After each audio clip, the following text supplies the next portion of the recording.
penglihatan Nabi Zakaria ini menggambarkan kuasa dan rencana Allah. Oh iya ya, seperti apa sih penggambaran penglihatan Nabi Zakaria itu? Nah, di sini kita akan membahas secara tuntas dan para penonton juga pasti akan penasaran seperti apa sih penglihatan Nabi Zakaria ini menggambarkan kuasa dan rencana Allah. Untuk membahasnya secara lanjut, kami mengundang para narasumber yang cantik dan kece-kece untuk membantu kita menjelaskan seperti apa sih penglihatan Nabi Zakaria mengenai penggambaran kuasa dan rencana Allah.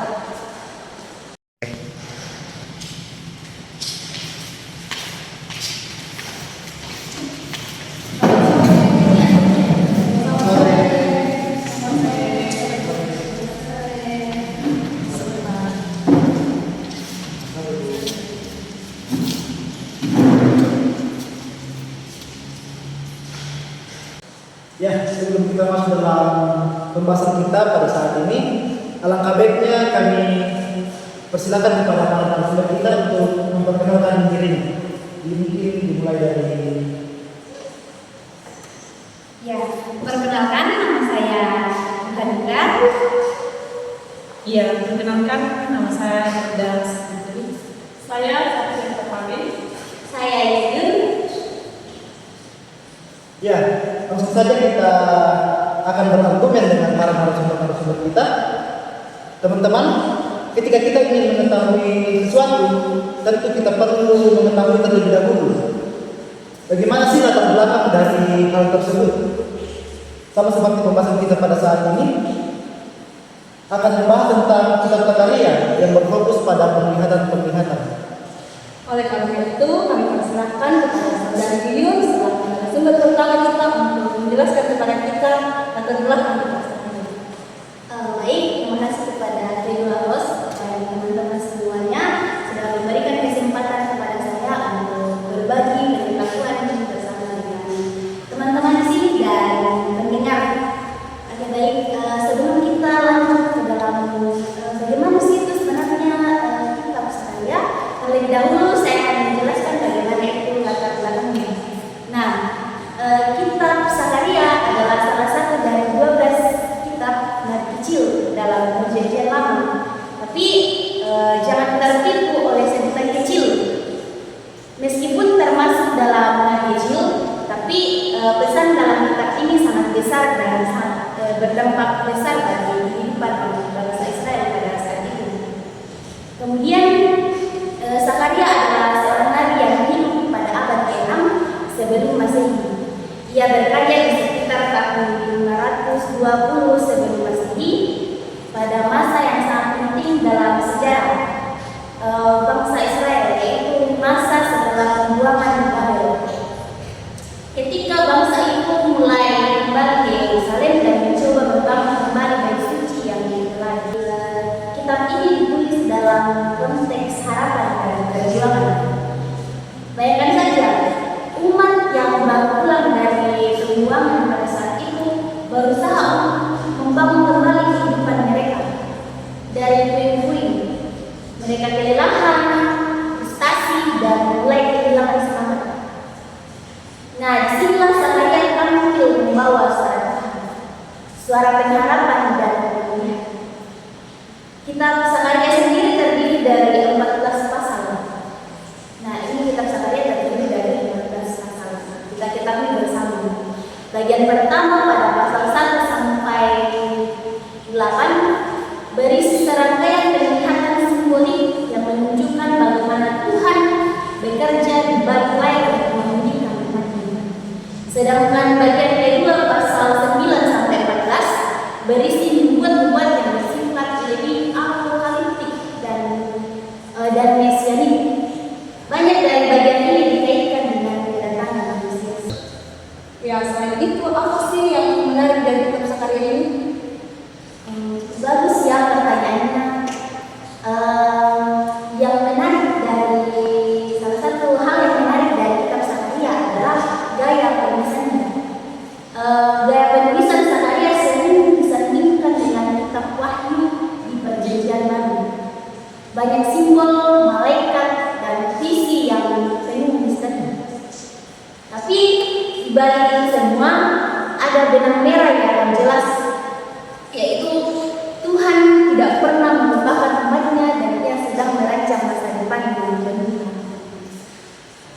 Zakaria juga menekankan perlu kita ketahui bahwa Zakaria juga menekankan pentingnya pertobatan, keadilan sosial dan kesetiaan kepada Tuhan. Ia mengingatkan bahwa membangun kembali bait suci bukan hanya soal batu dan bangunan, tapi soal hati yang kembali kepada Tuhan. Wah, cukup menarik ya. Nah, kalau dilihat dari latar belakang dari kitab Zakaria ini tentang kehidupannya, tentunya Zakaria juga ini mempunyai latar belakang dari sisi keluarganya. Mungkin bisa dijelaskan oleh saudara ini. Oke, baik, terima kasih atas pertanyaannya kepada Pak Yos. Pada ayat pembuka dalam kitab Zakaria memperkenalkan Nabi Zakaria bahwa ia adalah seorang putra dari Nabi Barekia dan cucu Ido. Dari ayat pembukanya ketika kita membaca kitab Zakaria. Kitab Nehemia selanjutnya juga menyatakan bahwa Zakaria adalah kepala keluarga Imam Ido, yang menunjukkan bahwa ia berasal dari suku Lewi dan setelah pembuangan melayani di Yerusalem sebagai imam dan nabi. Nah, yang menarik juga di sini bahwa pada saat itu Zakaria melayani sebagai seorang nabi tergolong dalam usia yang cukup muda. Jadi itu bisa kita jadikan sebagai inspirasi sebagai anak muda saat ini bahwa umur itu bukan keterbatasan kita untuk menemui Tuhan. Jadi jangan katakan bahwa saya ini masih muda, saya belum bisa melayani Tuhan. Namun mari kita melihat latar belakang kita. Mungkin itu saja yang bisa saya sampaikan. Terima kasih kepada host dan semua yang telah mendengarkan kepada saya kembalikan kembali kepada host. Terima kasih. Wah, luar biasa ya penjelasan yang diberikan oleh narasumber kita, oleh saudari Yuyun, bahwa dalam berbagai tantangan kesulitan yang dihadapi oleh Nabi Zakaria, ia tetap mau melayani Tuhan di usianya yang terbilang masih muda. Jadi ini juga bisa menjadi contoh pada kita anak-anak muda pada zaman ini bahwa usia bukan Bukan keterbatasan untuk kita untuk melayani Tuhan. Ya, setelah kita mendengarkan bersama-sama tentang latar belakang dari kitab Zakaria, pada saat ini kita masuk ke dalam pembahasan utama kita tentang penglihatan Nabi Zakaria. Ya, karena itu kami persilahkan kepada narasumber kedua kita, saudara Sarce, untuk menjelaskan kepada kita semua bagaimana sih penglihatan yang dilihat oleh Nabi Zakaria dalam kitab itu. Oke, halo. Halo. Terima kasih buat kesempatan yang diberikan kepada saya untuk menjelaskan bagaimana sih penglihatan Nabi Zakaria yang terdapat dalam Zakaria pasal 1 sampai pasal yang ke-6. Penglihatan yang pertama itu yaitu para penunggang kuda, di mana pada malam itu Nabi Zakaria itu melihat seorang penunggang kuda merah di antara gunung-gunung dan diikuti oleh kuda yang merah jambu dan yang putih. Nah, itu adalah penglihatan Nabi Zakaria yang pertama. Terus yang kedua itu penglihatan empat tanduk dan empat gunung Mesir, di mana dalam penglihatan Nabi Zakaria empat tanduk melambangkan bangsa-bangsa yang menyerang Yehuda dan Israel.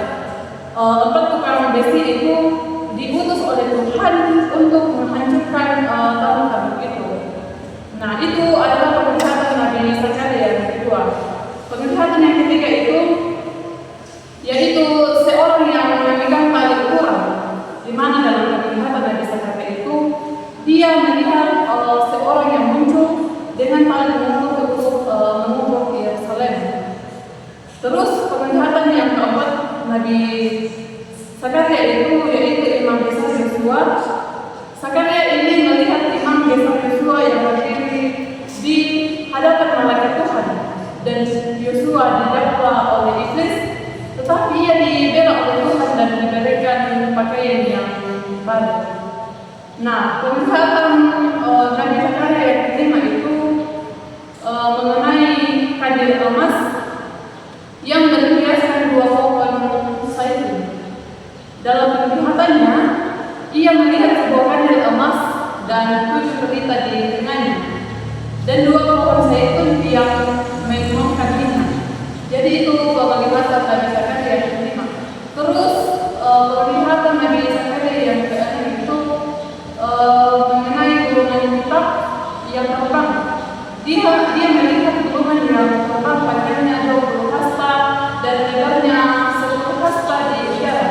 Jadi itu salah satu penglihatan Nabi Zakaria yang keenam. Ya, mungkin saya potong sedikit pembicaraan dari saudara Aceh. Nah, mungkin di sini kita memang cuma bingung dengan penggunaan kata hasta. Mungkin juga para penonton juga bertanya-tanya tentang kata hasta ini. Mungkin saudari Sarce bisa menjelaskan kepada kita pengukuran pakai hasta ini.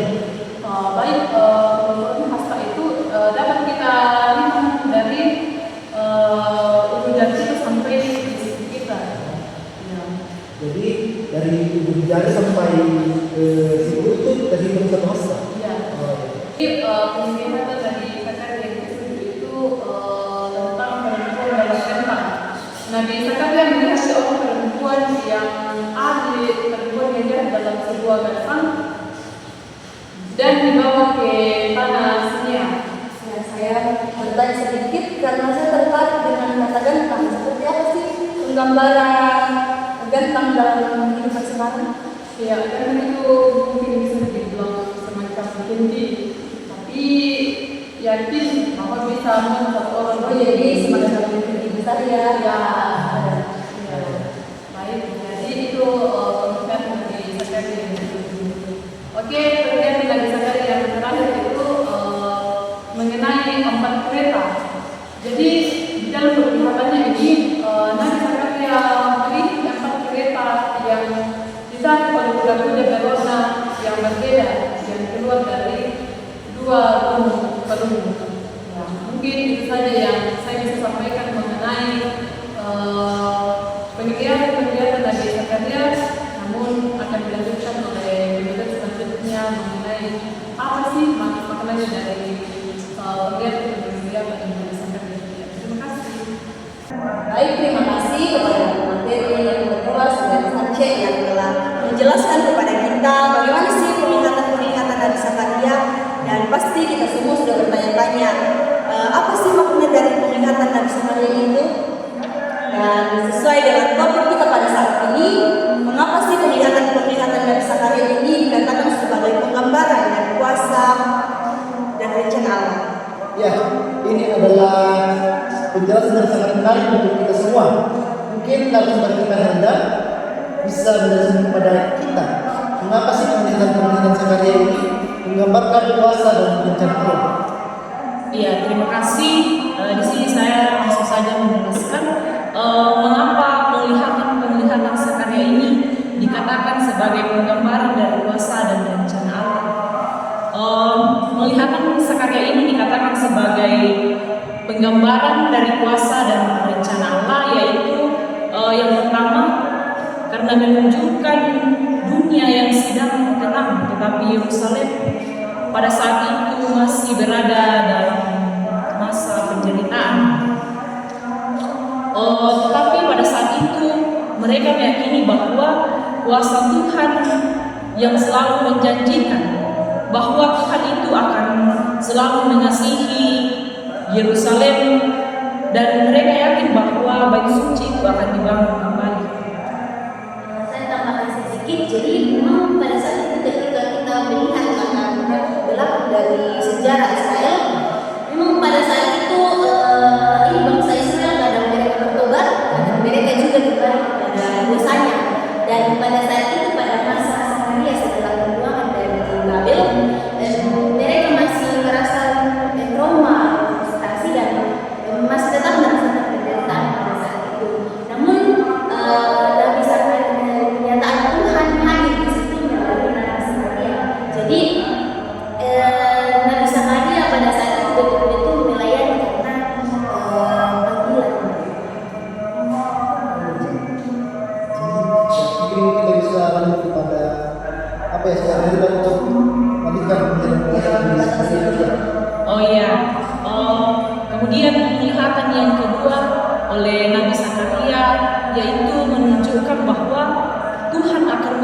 bangsa-bangsa yang telah menindas umatnya. Ya di situ Tuhan selalu memberikan hukuman kepada umatnya yang selalu menindasnya seperti itu atau memberontak kepada. Kemudian penglihatan yang ketiga yaitu bahwa Tuhan akan memulihkan Yerusalem ini melalui penglihatan orang yang akan mengukur Yerusalem dan menandakan bahwa Yerusalem akan diperluas tanpa tembok karena Tuhan sendiri yang akan menjadi pelindungnya. Ya, kemudian yang keempat, penglihatan keempat yaitu memberikan kita penjelasan bahwa Tuhan itu selalu memberikan pengampunan dan pemulihan yang rohani bagi bangsa-bangsa Israel. Kemudian penglihatan yang kelima itu menandakan bahwa Roh Tuhan selalu menyertai pembangunan Roh Suci.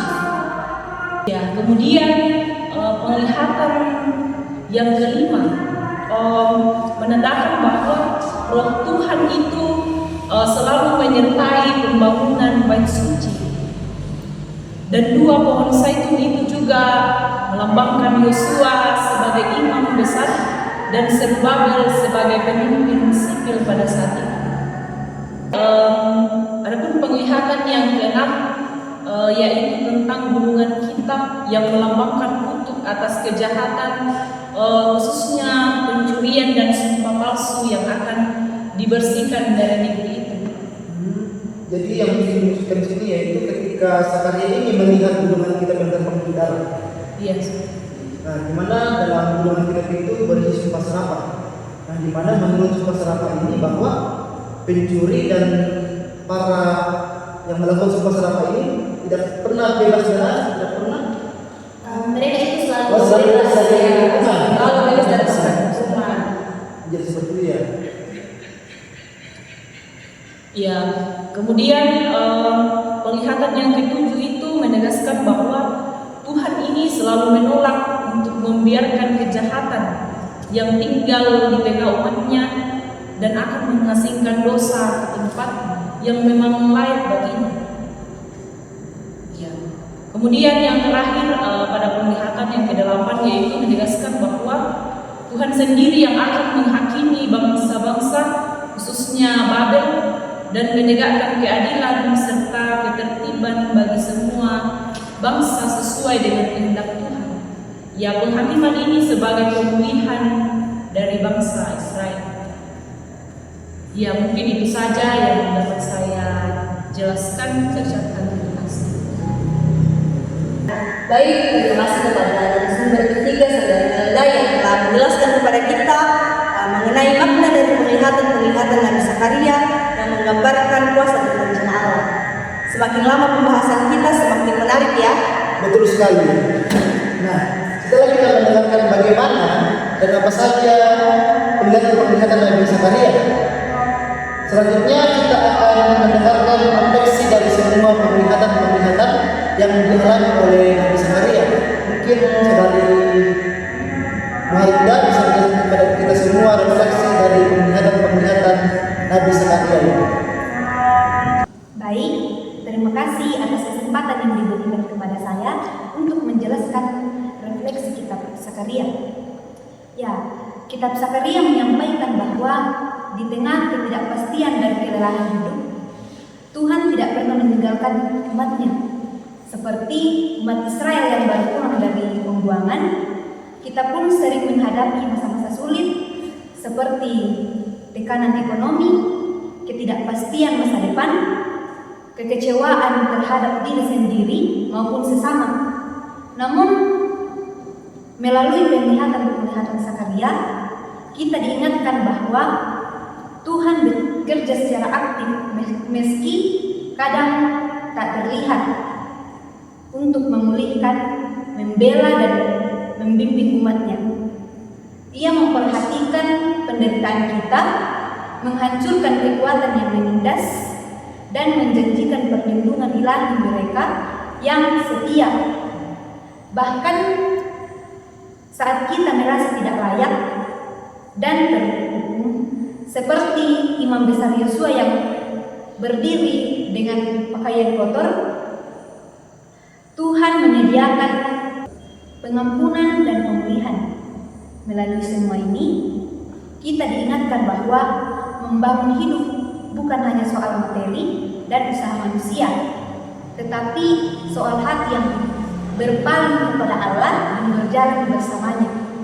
Di tengah dunia yang serba goyah, penglihatan Zakaria meneguhkan bahwa Tuhan tetap berdaulat dan rencananya untuk umatnya adalah damai sejahtera dan harapan. Ya, mungkin itu saja yang dapat saya sampaikan mengenai bagaimana refleksi kitab Zakaria. Ya, terima kasih kepada Saudari Bu Harinda yang telah menjelaskan kepada kita semua tentang refleksi dari kitab Nabi Zakaria.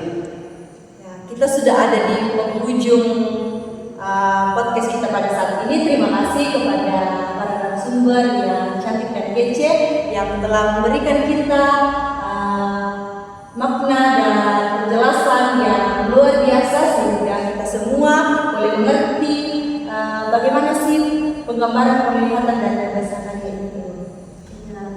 Terima kasih juga karena kami sudah diundang di sini untuk sama-sama belajar dan saling melengkapi, meskipun di dalamnya mungkin kami masih ada kekurangan. Jadi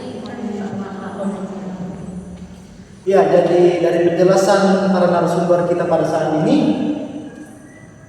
kami menarik kesimpulan bahwa penglihatan dalam kitab Zakaria ini dari pasal yang pertama hingga pasal yang ke-6 merupakan gambaran simbolik yang sangat mendalam mengenai kuasa dan rencana Allah dalam memulihkan umatnya. Melalui delapan penglihatan yang dialami oleh Nabi Zakaria ini, kita melihat bagaimana Allah mengungkapkan kepeduliannya terhadap umatnya yang berada dalam penderitaan, menjamin keadilan dengan menghukum bangsa-bangsa penindas, menjanjikan pemulihan baik secara fisik maupun secara rohani, menegaskan bahwa pekerjaan Allah tidak dilakukan dengan kekuatan manusia, tetapi oleh penyertaan Roh Allah, menekankan kekudusan umatnya dengan membersihkan segala bentuk kejahatan dan dosa, dan meneguhkan rencana pemulihan universal di mana Allah akan menegakkan keadilan dan membawa bangsa-bangsa kepada penghakimannya yang benar. Ya, jadi melalui semua ini Zakaria mau menyampaikan pesan, pengharapan dan keyakinan bahwa Allah tetap memegang kendali dalam kehidupan kita meskipun umatnya sedang dalam masa pemulihan yang berat, dan penglihatan yang kita dengarkan bersama tadi bukan sekedar simbol, tetapi merupakan bukti nyata, bukti bahwa rencana Allah bersifat menyeluruh, memulihkan, menguduskan dan memimpin umatnya menuju masa depan yang penuh dengan harapan. Ya, setelah beberapa waktu yang cukup panjang kita telah berdiskusi dan berbincang-bincang dengan para narasumber kita yang telah menjelaskan kepada kita mengenai penglihatan Nabi Zakaria sebagai penggambaran kuasa dan rencana Allah. Kami pamit undur diri, saya Kiren. Saya Tafsir Pasaran. See you.